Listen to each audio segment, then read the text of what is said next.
नमस्कार, स्वागत है आपका एबीपी न्यूज में। मैं अवधेश। स्पेशल रिपोर्ट की शुरुआत करते हैं और सबसे पहले बात करेंगे आम आदमी पार्टी की।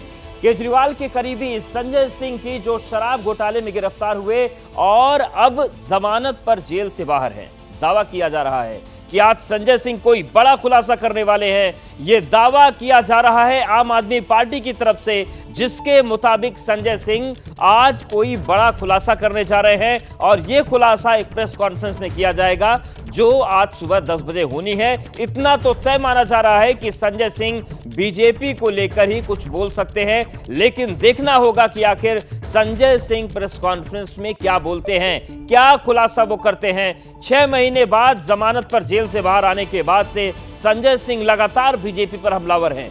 एबीपी न्यूज को दिए एक्सक्लूसिव इंटरव्यू में संजय सिंह ने बीजेपी पर चुन चुन कर प्रहार किया, इल्जामों की बौछार की। क्या कुछ कहा है उन्होंने, सुनिए।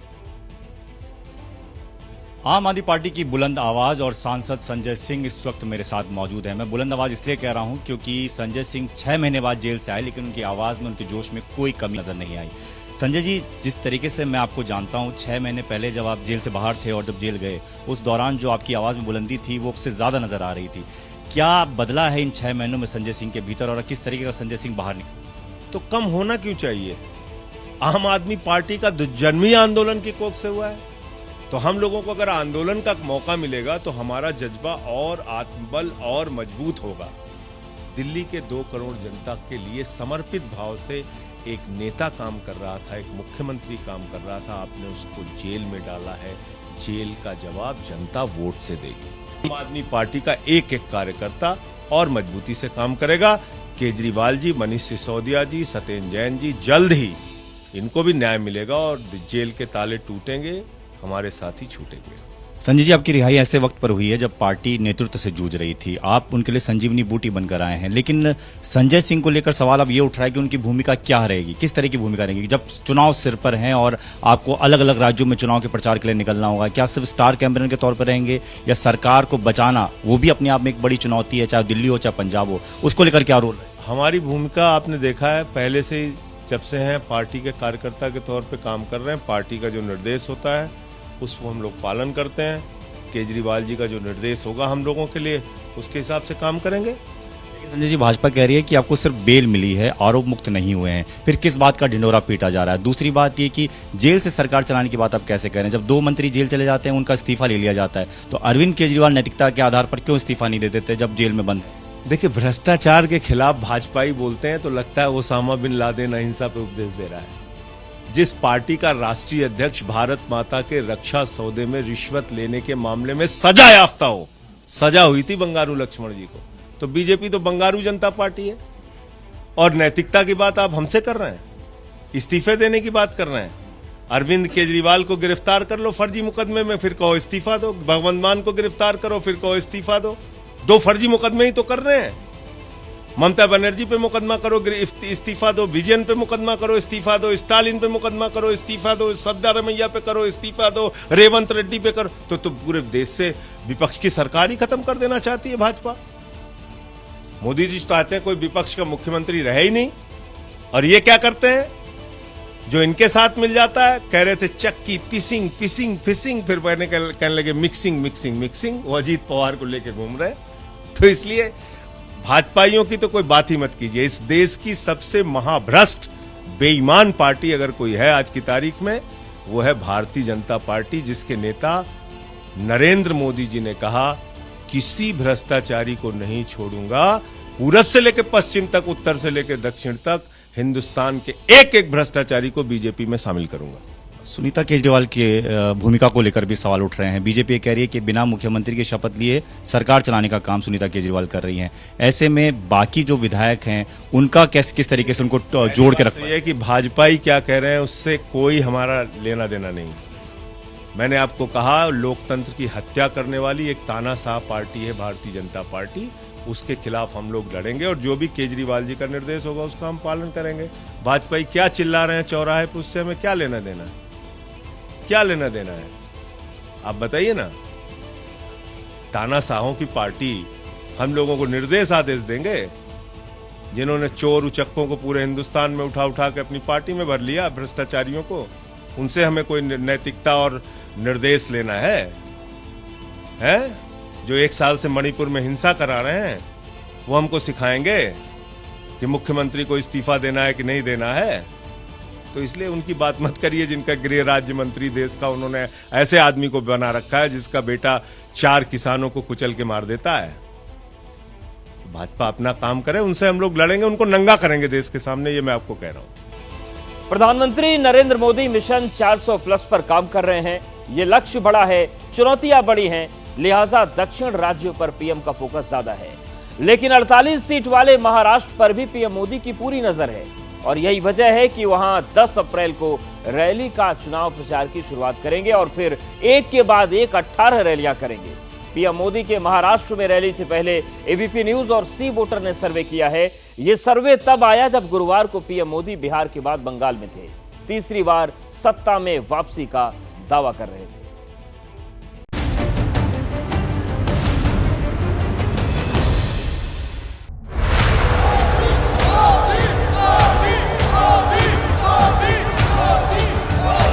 आपका यही आशीर्वाद जिसके कारण पूरा देश कह रहा है फिर एक बार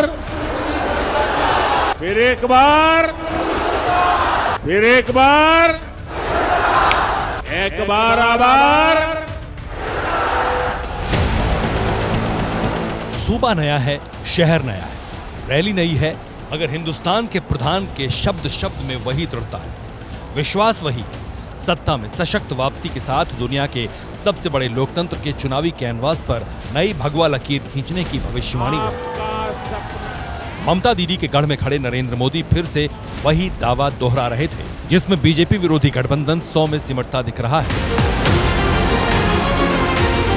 सियासत में समर्थन की सुनामी लाने के लिए विख्यात प्रधानमंत्री मोदी जब सत्ता का नया इतिहास गढ़ने का दावा कर रहे हैं, तब राहुल गांधी ने सरकार पर जोरदार शाब्दिक प्रहार किया है। राहुल ने सोशल मीडिया पर लिखा कि इस वक्त देश निर्णायक मोड़ पर खड़ा है। हर वर्ग को देश बनाने और देश बिगाड़ने वालों के बीच का फर्क पहचानना होगा। आपका भविष्य आपके हाथों में है, सोचिए, समझिए और सही फैसला कीजिए।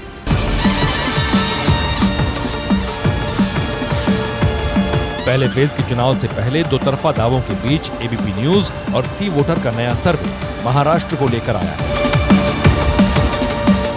वो महाराष्ट्र जहां उत्तर प्रदेश के बाद लोकसभा की सबसे अधिक सीटें हैं, 48 सीटें। पिछले चुनाव में एनडीए ने यहां 48 में से 41 सीटें जीती थी, लेकिन पिछले 5 सालों में यहां की राजनीति 180 डिग्री घूम चुकी है। आपको बता दें कि महाराष्ट्र में 5 चरणों में चुनाव है। जहां उद्धव ठाकरे की पार्टी और शरद पवार का परिवार टूटकर दल बदल कर चुका है, वहां पर इस वक्त लोगों का सियासी मिजाज क्या है, वो जरा एबीपी न्यूज और सी वोटर के सर्वे के जरिए जान लीजिए। 48 लोकसभा सीटें आती है महाराष्ट्र में और ऐसे में अगर आज की तारीख में वोट पड़े तो फिर एनडीए और इंडिया गठबंधन के खाते में वोट शेयर आप देखिए किस तरीके से यहाँ पर वोट शेयर के मामले में बिल्कुल बराबरी पर एनडीए और इंडिया गठबंधन। 41% एनडीए, 41% ही इंडिया गठबंधन, अन्य के खाते में 18% वोट शेयर जाता हुआ। ऐसे में 2019 में वो जो एनडीए के खाते में 41 सीटें गई थी वो कैसे आएंगी? एनडीए और इंडिया गठबंधन के अलावा जो तीसरा फैक्टर है उसका अच्छा खासा असर दिख रहा है महाराष्ट्र में। सबसे पहले समझिए महाराष्ट्र में कौन कौन चुनावी मैदान में है। एनडीए में बीजेपी है, शिंदे वाली शिवसेना है और अजीत पवार वाली एनसीपी है। इंडिया गठबंधन में कांग्रेस है, उद्धव वाली शिवसेना है और साथ में शरद पवार की एनसीपी है, जबकि अन्य में असदुद्दीन ओवैसी की एआईएमआईएम है, प्रकाश अंबेडकर की पार्टी है। इसके अलावा बहुजन विकास अघाड़ी, जन स्वराज्य शक्ति, क्रांतिकारी शेतकार पार्टी जैसी कई छोटी छोटी पार्टियों के अलावा निर्दलीय भी हैं। एनडीए और इंडिया से इतर इन तीसरी सियासी पार्टियों की शक्ति बढ़ती हुई दिख रही है। सर्वे के मुताबिक पिछले 1 महीने में इनकी ताकत और ज्यादा बढ़ी है। 1 महीने में तस्वीर किस तरीके से बदल रही है वो भी देख लीजिए इस आंकड़े के जरिए। मार्च में एनडीए के खाते में 43% वोट शेयर, इंडिया गठबंधन के खाते में 42% वोट शेयर, मतलब 1% वोट शेयर के साथ एनडीए इंडिया गठबंधन के मुकाबले में बढ़त बनाए हुए था। लेकिन अब 1 महीने में दोनों एनडीए और इंडिया गठबंधन बिल्कुल बराबरी पर आकर खड़े हो गए हैं 41 वोट शेयर के साथ। जब एनडीए और इंडिया दोनों गठबंधन का वोट शेयर गिरा है तो लोग जानना चाहते हैं कि महाराष्ट्र में वोट शेयर में गिरावट की असल वजह क्या है। क्या एनडीए और इंडिया दोनों गठबंधन को नुकसान होगा? क्या मोदी के मिशन 400+ में महाराष्ट्र अवरोधक बनेगा? इन सवालों का जवाब जानने के लिए आपको महाराष्ट्र की मौजूदा राजनीति को समझना पड़ेगा। उस गठबंधन वाली राजनीति को जानना होगा जिसमें बेहिसाब उलझन है। अब हम आपको उस इंडिया गठबंधन के बारे में बताने जा रहे हैं जो प्रधानमंत्री मोदी को सत्ता से हटाने के लिए बनाई गई थी। महाराष्ट्र में इसे एमवीए कह रहे हैं और महाराष्ट्र में 3 पार्टियां इसमें शामिल हैं, लेकिन पेच फंसा हुआ है। मामला इस कदर उलझा हुआ है कि 3 अप्रैल को जो बैठक हुई इस अलायंस की, वहां धमकी तक की नौबत आ गई। मौजूदा मराठा राजनीति के पुरोधा के आवाज पर तीनों दलों की बैठक बुलाई गई थी। शरद पवार की मौजूदगी में हुई बैठक में महाराष्ट्र कांग्रेस के सबसे बड़े नेता नाना पटोले और बाला साहेब थोराट के अलावा शिवसेना के नेता मौजूद थे, मगर सांगली, भिवंडी और दक्षिण मुंबई लोकसभा सीट को लेकर बात नहीं बनी। बीच बैठक में ही तीनों सीटों को लेकर कांग्रेस, शिवसेना के ठाकरे गुट और एनसीपी के शरद गुट के बीच तनातनी शुरू हो गई। बात इतनी बढ़ गई कि बाला साहब थोराट और नाना पटोले बैठक से यह कहते हुए बाहर निकले कि इस मामले में अब दिल्ली का शीर्ष नेतृत्व फैसला करेगा और महाविकास आघाड़ी क्या संयुक्त प्रचार करेगा, इसे लेकर भी पेच फंसा हुआ है। कांग्रेस फिलहाल वेट एंड वॉच की स्थिति में नजर आ रही है। सीटों की उलझन को सुलझाने के लिए तीनों पार्टियों के नेता फिर बैठने वाले हैं। हालांकि दावा है कि सीट बंटवारे पर कोई फसाद नहीं है। कोई पेच नहीं है। हमने 4 उम्मीदवार घोषित किए हैं। एक मुंबई का जो है, जो दहिसर बोरी वाली सीट है, वो हम 1-2 दिन में घोषित कर देंगे, क्योंकि हमने वो कांग्रेस को पूछा है, अगर आप लड़ना चाहते हैं तो आप लड़िए। उद्धव ठाकरे के लेफ्टिनेंट भले ही एकता दिखाने की कोशिश कर रहे हैं, मगर हकीकत यह है कि सांगली लोकसभा सीट पर उद्धव ठाकरे ने चंद्रहार पाटिल को अपना कैंडिडेट घोषित कर दिया है, मगर कांग्रेस इस पर दावा कर रही है। दक्षिण मुंबई से ठाकरे के करीबी अनिल देसाई चुनाव प्रचार कर रहे हैं, मगर यहां भी कांग्रेस का दावा है। इसी तरह भिवंडी से एनसीपी के शरद गुट ने सुरेश महात्रे को टिकट दिया है, मगर ये सीट भी कांग्रेस चाहती है। कुछ सीटों पर फ्रेंडली फाइट की चर्चा भी शुरू हुई थी, मगर उद्धव ठाकरे इसे पूरी तरह नकार चुके हैं। मैं कांग्रेसी हूं, मैं किसी के जैसे हार्ड वाली लैंग्वेज नहीं बोलता। मैं जब दोस्ती का हाथ बढ़ाता हूं तो मैं दोस्ती पूरी निभाने की कोशिश करूंगा, लेकिन जो मैंने कहा है कि हम लोग मेरिट के आधार पर डिसीजन लेंगे, उसी आधार पर मैं कहूंगा। मैं उनसे भी ज्यादा हार्ड बोल सकता हूं, लेकिन मैं कांग्रेसी हूं। इसी के बाद जब बैठक हुई तो तीनों सीटों पर तनातनी और ज्यादा बढ़ गई। यह स्थिति तब है जबकि 15 दिनों के बाद 19 अप्रैल को पहले चरण का मतदान है। महाराष्ट्र में भी पहले फेज में 5 सीटों पर वोटिंग होगी। हालांकि इन सीटों के लिए उम्मीदवारों का ऐलान हो चुका है। शिवसेना के उद्धव गुट ने 21 सीटों पर अपने उम्मीदवार उतार दिए हैं। एनसीपी के शरद गुट ने 7 और कांग्रेस ने 13 कैंडिडेट्स का ऐलान कर दिया है।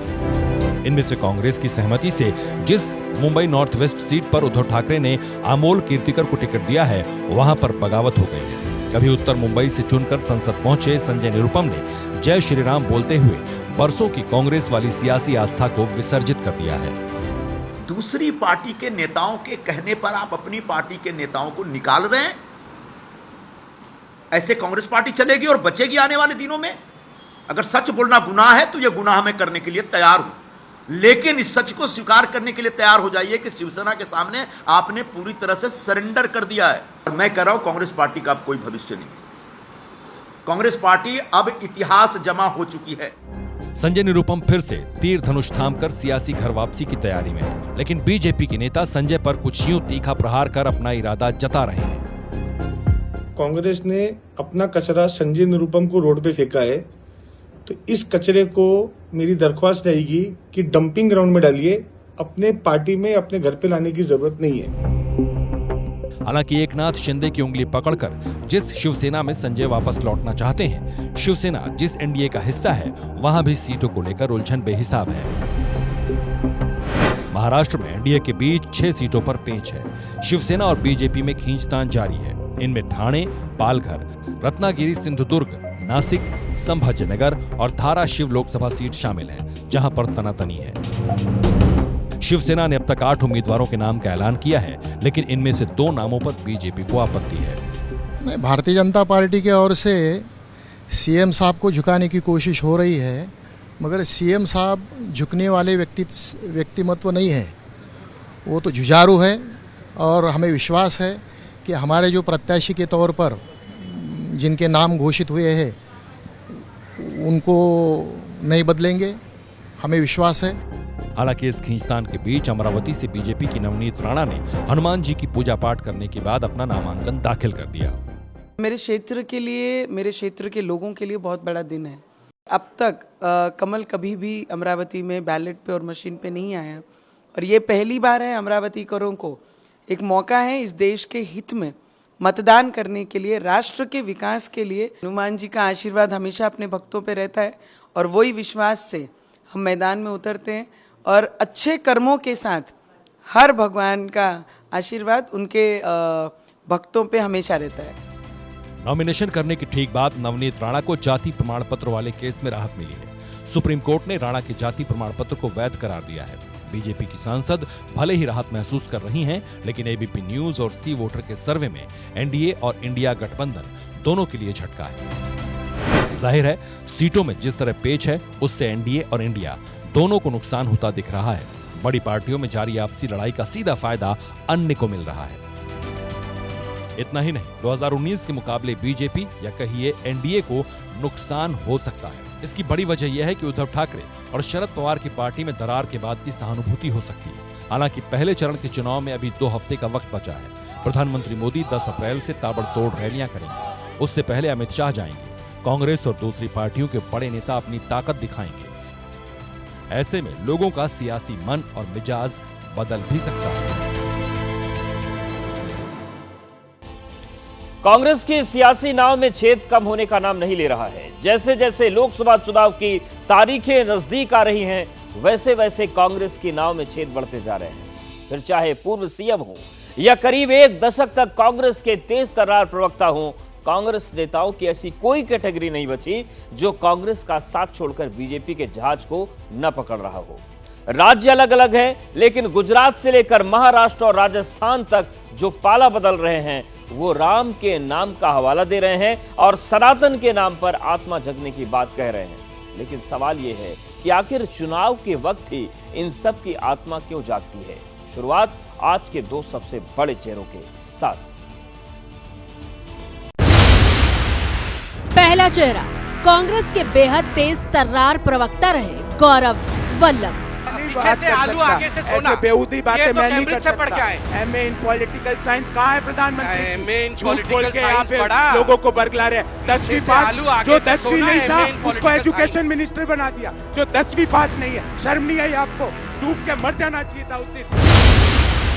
दूसरा चेहरा संजय निरुपम। मुंबई की राजनीति में कांग्रेस का वो नाम जो उत्तर भारतीयों की आवाज बनकर गूंजता रहा। ये पूरी सरकार ही फर्जी है और सबसे ज्यादा फर्जी तो प्रधानमंत्री नरेंद्र मोदी हैं। कांग्रेस की नाव में छेद करने वाले ये 2 बिल्कुल ताजा चेहरे हैं जिन्होंने हाथ का साथ छोड़ने का ऐलान कर दिया है।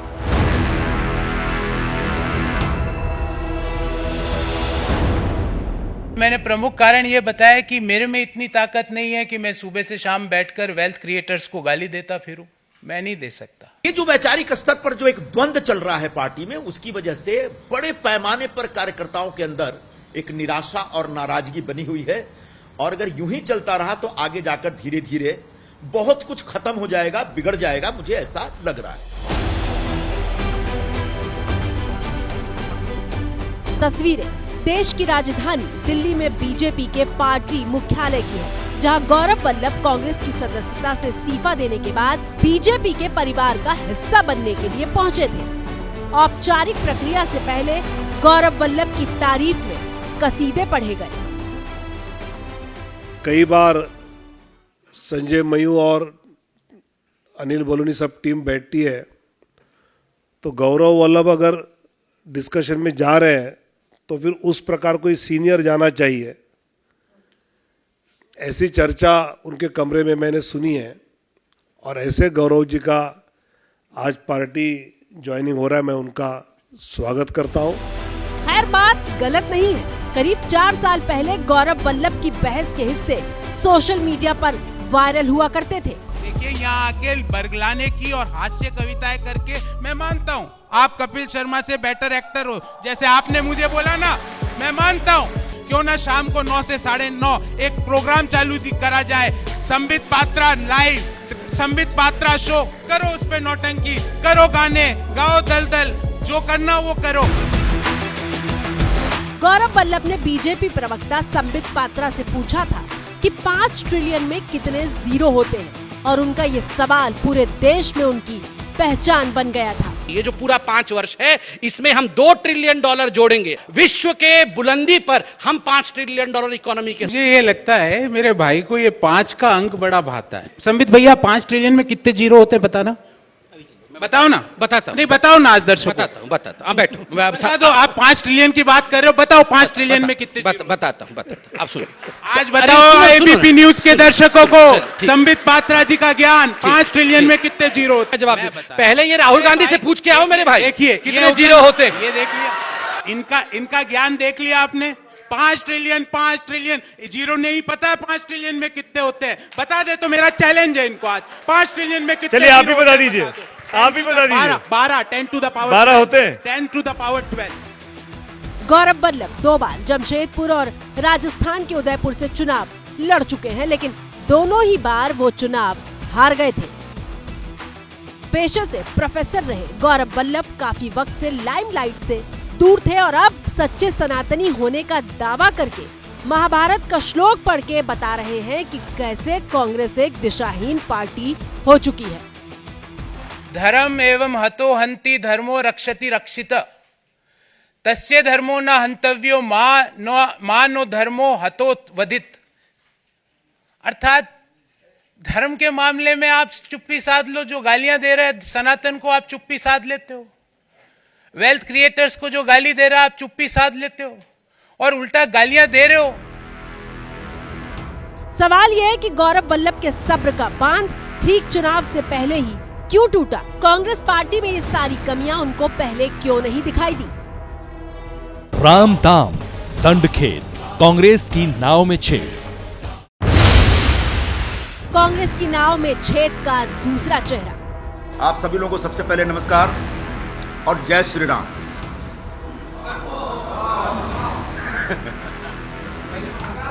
कांग्रेस से संजय निरुपम का साथ क्या छूटा, वो जय सिया राम से ऐतराज करने वालों का अंजाम तक बताने लगे हैं। सर, जब हम आपसे मिलते हैं तो आपको हम नमस्ते कहते हैं, आज जय श्री राम कहें? बोल सकते हैं, जय श्री राम तो सबको बोलना चाहिए। राम तो इस देश के कण-कण में है, इस देश के प्राण हैं, और राम पर किसी को ऐतराज होना ही नहीं चाहिए, और जो ऐतराज करेगा वो खत्म हो जाएगा। कहता जो राम का नहीं वो किसी काम का नहीं। पर इतनी आजादी से जय श्री राम आज आप बोल रहे हैं, कांग्रेस से निकलने के बाद संभव नजर आ रहा है? थोड़ा हमारे यहाँ थोड़ा एक विशेष आग्रह रखा जाता है, जय श्री राम या सिया राम बोलने के ऊपर थोड़ा सा एक तकलीफ होती है, लेकिन हम तो राम कथाओं में जाकर के जय श्री राम और सिया राम बोलता रहा हूं मैं। संजय निरुपम न सिर्फ मुंबई कांग्रेस के पूर्व अध्यक्ष हैं, बल्कि 2009 में मुंबई नॉर्थ वेस्ट से कांग्रेस के सांसद भी रह चुके हैं। इससे पहले निरुपम शिवसेना में थे और राज्यसभा के सांसद रह चुके हैं। मूल रूप से बिहार के रहने वाले संजय निरुपम उत्तर भारतीयों के मुद्दे पर ही शिवसेना छोड़कर कांग्रेस में आए थे।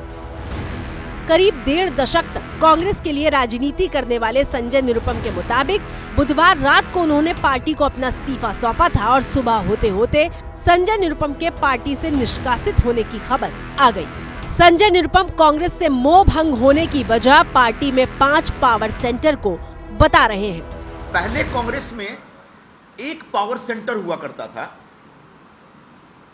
और उसका एक कॉकस होता था, उसके एक कोटरी होते थे, दरबारी होते थे। इस समय कांग्रेस पार्टी में 5 पावर सेंटर्स हैं। तो जो 5 पावर सेंटर है उसमें सबसे पहले तो परमादरणीय सोनिया गांधी जी का एक पावर सेंटर है, उनके आसपास के लोग हैं। दूसरे आदरणीय राहुल गांधी जी का भी एक अपना पावर सेंटर है, उनके आसपास भी एक कोटरी है जो अपनी दुकान चलाता रहता है।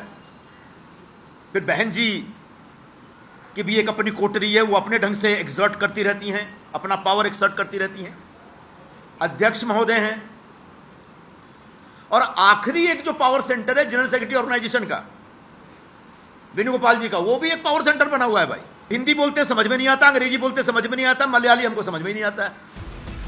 सवाल यह है कि संजय निरुपम को कांग्रेस में 5 पावर सेंटर चुनाव से पहले ही क्यों दिखाई दिए? कांग्रेस में नेतृत्व के सुनने का एहसास उन्हें टिकट कटने के बाद ही आखिर क्यों हुआ? दरअसल संजय निरुपम महाराष्ट्र के मुंबई से नॉर्थ वेस्ट से टिकट न मिलने को लेकर नाराज थे, जबकि 27 मार्च को उद्धव ठाकरे ने अपने 17 उम्मीदवारों का ऐलान किया था, जिसमें नॉर्थ वेस्ट सीट शामिल थी। वहां से अमोल कीर्तिकर को टिकट दिया गया था, जबकि खुद निरुपम वहां से लड़ना चाहते थे।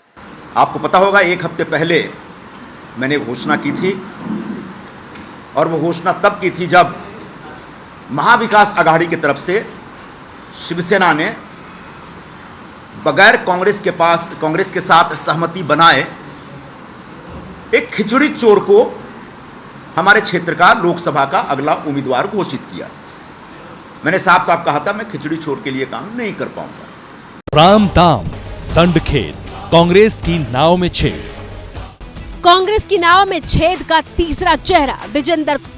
इंटरनेशनल मुक्केबाज विजेंदर सिंह के बीजेपी का दामन थामने की खबर आई थी, जब बीजेपी महासचिव विनोद तावड़े ने विजेंदर का पार्टी में स्वागत किया था। हम कहते हैं हमारे माननीय प्रधानमंत्री से प्रभावित होकर, जो उनका काम करने की शैली उससे प्रभावित होकर, हमारे गृह मंत्री जी हैं अमित शाह जी, उनसे प्रभावित होकर भारतीय जनता पार्टी में आए हैं। तो हम चाहेंगे कि इससे ज्यादा से ज्यादा लोगों का भला कर सकें। खास बात यह है कि 2019 में विजेंदर सिंह कांग्रेस के टिकट पर साउथ दिल्ली से लोकसभा चुनाव लड़ चुके हैं। हालांकि विजेंदर चुनाव हार गए थे। कहते बदलाव कभी भी हो सकता, कहते जब जागो तभी सवेरा। तो कहते हम जाग गए हैं, तो हम चाहते हैं कि देश सेवा करें, देश हित में काम करें, तो इसलिए हम भारतीय जनता पार्टी में। नींद कहते वो उखड़ जाती है तो सब चीजें हो जाती हैं। तो एक दिन आया कि भैया मेरे को लगता है कि मेरे को देश हित में बीजेपी में शामिल है। बीजेपी में आने को विजेंदर नींद से जागना बता रहे हैं। मूल रूप से हरियाणा के भिवाड़ी के रहने वाले विजेंदर जाट समुदाय से आते हैं, और ऐसे में विजेंदर पश्चिमी यूपी, राजस्थान और हरियाणा की सीटों पर बीजेपी के लिए फायदेमंद साबित हो सकते हैं। अब तक आपने जिन 3 चेहरों को देखा वो पिछले 24 घंटे में पाला बदलकर बीजेपी में आए हैं, जबकि पाला बदल का ये खेल जनवरी से शुरू हो गया था और गुजरात से लेकर पंजाब, हरियाणा तक बीजेपी की स्ट्राइक जारी है। पंजाब में रवनीत सिंह बिट्टू, हरियाणा में नवीन जिंदल और गुजरात में अर्जुन सिंह मोडवाडिया, ये वो 3 चेहरे हैं जिनका अपने अपने प्रदेशों में अच्छा खासा प्रभाव है। तीनों की पहचान कांग्रेस के ताकतवर और वफादार नेता की रही है, लेकिन इस वक्त ये तीनों बीजेपी का कमल खिलाने के लिए सियासत के अखाड़े में हाथ आजमा रहे हैं। एसपीजी, सेंट्रल फोर्सेज सब उनकी हैं। अब तो इलेक्शन कमीशन के द्वारा सब सेंट्रल फोर्सेज उन्होंने लगाई रखी हैं, तो इसलिए प्राइम मिनिस्टर हाँ हेलीकॉप्टर से आए, जहाज से आए, रास्ते में फिर भी अभी भी मुश्किल होगी, क्योंकि आपने 1.25 साल हर पंजाबी को रास्ते पे रखा है। तो आज मैं ये बड़े विश्वास से कह सकता हूं, जो मैंने पिछले 10 साल से, चाहे प्रधानमंत्री मोदी जी हों, अमित शाह जी हों, बहुत ज्यादा पंजाब के लिए उनका प्यार है और बहुत कुछ करना चाह रहे हैं और करना चाहते थे। रवनीत बिट्टू पंजाब के मुख्यमंत्री रहे बेअंत सिंह के पोते हैं। मोदी की लहर में भी 2014 और 2019 का लोकसभा चुनाव कांग्रेस के टिकट पर लुधियाना से जीते थे, लेकिन इस बार मोदी को प्रधानमंत्री बनाने के लिए कांग्रेस का हाथ छोड़ दिया है। 26 मार्च को बिट्टू बीजेपी में शामिल हुए और अब बीजेपी ने बिट्टू को लुधियाना से अपना उम्मीदवार बनाया है। राम दाम दंडखेद, कांग्रेस की नाव में छेद। रवनीत सिंह बिट्टू के साथ ही कांग्रेस में सांसद रह चुकी परनीत कौर भी बीजेपी में शामिल हो चुकी हैं। इससे पहले कांग्रेस के सांसद रहे सुनील जाखड़ भी बीजेपी में जा चुके हैं, जो अब प्रदेश अध्यक्ष हैं। पूर्व मुख्यमंत्री कैप्टन अमरिंदर सिंह भी बीजेपी में पहले से ही अपनी जगह बना चुके हैं। मतलब ये कि जो लोग पंजाब कांग्रेस के पूरक हुआ करते थे, वो अब बीजेपी में जा चुके हैं। राम दाम दंडखेद, कांग्रेस की नाव में छेद। पंजाब के पड़ोसी राज्य हरियाणा की राजनीति में जिंदल परिवार का दबदबा रहा है। नवीन जिंदल कांग्रेस से सांसद हुआ करते थे, लेकिन 24 मार्च की रात को जिंदल ने बीजेपी जिंदाबाद कहना शुरू कर दिया। उस रात 8 बजे जिंदल कांग्रेस का हाथ छोड़कर बीजेपी में शामिल हुए थे और अगले ही घंटे पार्टी ने जिंदल को कुरुक्षेत्र से लोकसभा का टिकट दे दिया। ये जानकर आप चौंक जाएंगे कि हरियाणा में बीजेपी ने लोकसभा के जिन 10 उम्मीदवारों को टिकट दिया है उनमें से 6 पहले कांग्रेस में रह चुके हैं। अशोक तंवर से लेकर राव इंद्रजीत और अरविंद शर्मा जैसे नेता पहले कांग्रेस में ही हुआ करते थे, अब कमल खिलाने के लिए बीजेपी के साथ हैं। गुजरात की राजनीति में अर्जुन मोढवाडिया को कभी नरेंद्र मोदी के सामने कांग्रेस का सबसे बड़ा चेहरा माना जाता था, लेकिन राम का नाम लेकर कांग्रेस के इस अर्जुन ने पार्टी से नाता तोड़ लिया। पिछले महीने मोढवाडिया ने विधानसभा से इस्तीफा दे दिया और बीजेपी में शामिल हो गए। अब बीजेपी के टिकट पर मोढवाडिया पोरबंदर से विधानसभा का उपचुनाव लड़ रहे हैं। राम का नाम लेकर हाथ का साथ छोड़ने की शुरुआत इसी साल जनवरी में उस वक्त हो गई थी जब राहुल गांधी भारत जोड़ो यात्रा की दूसरी पारी शुरू कर रहे थे। मुंबई में कांग्रेस के बड़े नेता मिलिंद देवड़ा ने पार्टी छोड़ने का ऐलान किया था। बाद में पूर्व सीएम अशोक चव्हाण भी कांग्रेस से दूर हुए और बीजेपी ने उन्हें राज्यसभा भेज दिया। लोकसभा चुनाव से पहले विपक्षी गठबंधन के नेताओं में पार्टी छोड़ने की होड़ सी मच गई है। कांग्रेस से लेकर JMM, Samajwadi party, Bahujan Samaj party और आम आदमी पार्टी तक के नेता दल बदल रहे हैं। पंजाब से लेकर यूपी तक बीजेपी में शामिल होने वाले नेताओं की लंबी लिस्ट तैयार हो चुकी है। सुशील कुमार रिंकू आम आदमी पार्टी के लोकसभा में इकलौते सांसद थे। जालंधर से चुनाव जीतकर संसद पहुंचे थे और 27 मार्च को इन्होंने पंजाब में कमल खिलाने का प्रण ले लिया। जलंधर के विकास के लिए, जलंधर की बेहतरी के लिए, जलंधर की तरक्की के लिए आज मैंने ये फैसला लिया है और हम जलंधर को मिलकर आगे बढ़ाएंगे। जो केंद्र सरकार के सारे प्रोजेक्ट है वो हम जलंधर में लेके आएंगे।